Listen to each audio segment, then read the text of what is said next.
The first part of level 1 in 4.4 is talking about parabolas. The shape of the parabola is like a U, or it could also be flipped upside down. The shape of the parabola could also be like a hill. So a couple different ways that you can form the parabolas, but we're going to talk about some key points in these.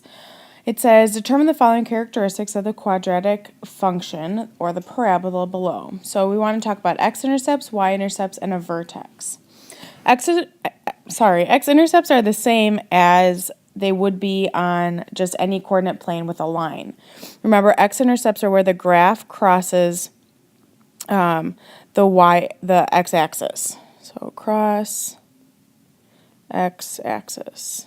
Okay. So if I look at this graph, it's going to cross the x-axis at -2, and if I keep on going, at +2 again. So x-intercepts are -2, 0, and +2, 0. Then the y-intercept is where it crosses the y-axis. So this graph crosses the y-axis down here at 0, -4. Alright, the next thing that we're going to talk about is the vertex. Now the vertex is either the low point or the high point depending on what shape the parabola is.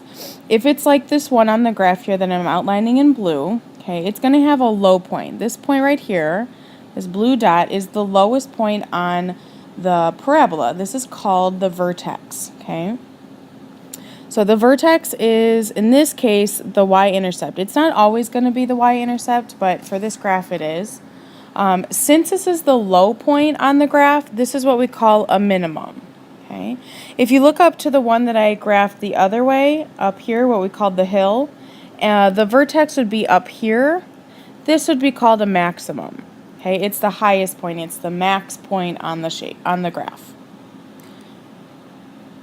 Moving on to circles, we're all familiar with circles. We remember that a circle has a center, a radius, and a diameter. Okay, if you remember, a radius will equal half the diameter, or you can think about the diameter equaling twice the radius. Okay, so just a couple things to remember. So if we're looking at this circle on a graph, the center here is this blue dot, and that's going to be at 2, 1. So we're just listing these characteristics of the circle. Now it asks us for the radius. Now I know that the radius goes from the center of the circle to the edge of the circle anywhere. Okay. Since I'm on a graph, I can find it just by counting.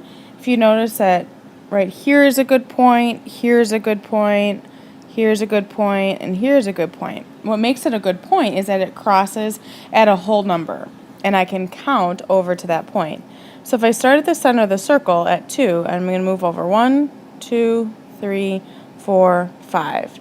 So the radius is going to be 5 units, making the diameter twice that, 10.